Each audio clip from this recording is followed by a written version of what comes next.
Welcome to We Are False.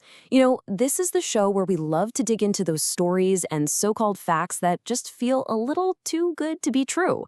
And today, we are tackling a big one.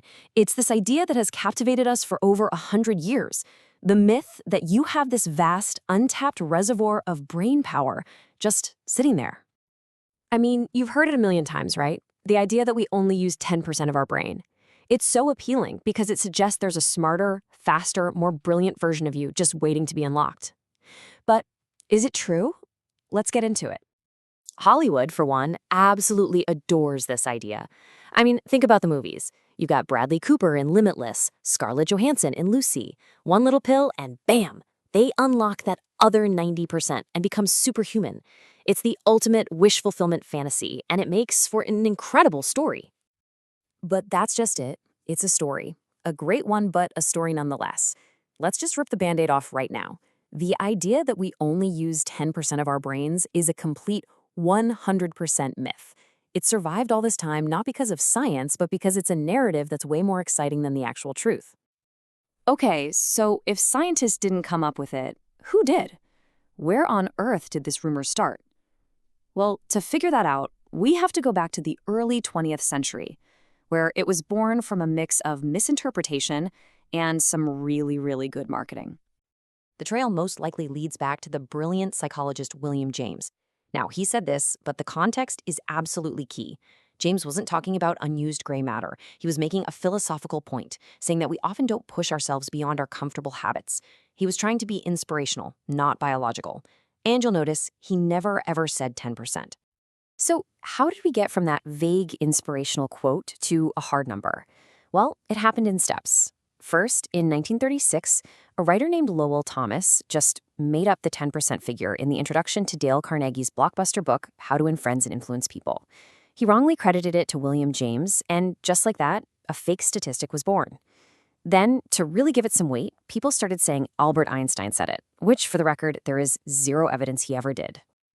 All right, so the origin story is basically a game of telephone gone wrong for a century. So let's turn to what we actually know. Let's look at the science, because the evidence against the 10% myths isn't just strong, it is absolutely overwhelming. For starters, your brain is an incredible energy hog. I mean, seriously, it makes up only about 2% of your body's weight, but it burns through a whopping 20% of your body's energy. Think about that from an evolutionary standpoint. Why would nature build such an expensive, high-maintenance organ just to have 90% of it sit around doing nothing? It just doesn't make any sense. And it doesn't stop there.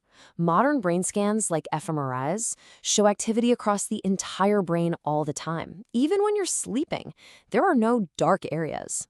We also know, tragically, from studying brain injuries, that damage to almost any part of the brain has serious consequences. There are no spare parts. And finally, your brain lives by a simple rule: use it or lose it. It constantly gets rid of connections it doesn't use. If 90% of it was inactive, it would literally just waste away. So if the science is so crystal clear, why does this myth refuse to die? Well, we're back to where we started. It just makes for a better story. The director of the movie Lucy even flat out admitted he knew the whole 10% idea was scientifically bogus, but he used it anyway. In Hollywood, a compelling narrative will beat scientific accuracy almost every single time. Okay, so there's no hidden 90% to magically unlock. Does that mean we're just stuck with the brain we've got? Not even close. And this is where the real science gets way more exciting than the myth. Let's talk about your brain's actual superpower: neuroplasticity. Neuroplasticity is this incredible, proven ability of your brain to physically change and rewire itself throughout your entire life based on what you do and what you learn. Think of it like a dynamic, living electrical grid. Every time you learn something new or practice a skill, you are literally forging and strengthening the connections in that grid. So forget about a fantasy pill. The real way to enhance your brain is through action. When you learn something complex, like a new instrument or language, you're building new pathways. When you exercise, you're pumping it with oxygen and nutrients that help it grow. And something as simple as getting a good night's sleep is critical. That's when your brain actually does the hard work of cementing what you learned during the day. So let's bring it all home. It's time to completely throw out the myth and embrace a reality that is, frankly, so much more empowering. You are not operating at 10%. You are already at 100. See, The myth tries to sell you a shortcut, right? A fantasy that there's a hidden better you that can be unlocked with zero effort. But the reality is that your potential is unlocked through what you do. It's not about finding some secret, unused part of your brain. It's about actively and intentionally rewiring the incredible 100% functional brain you already have.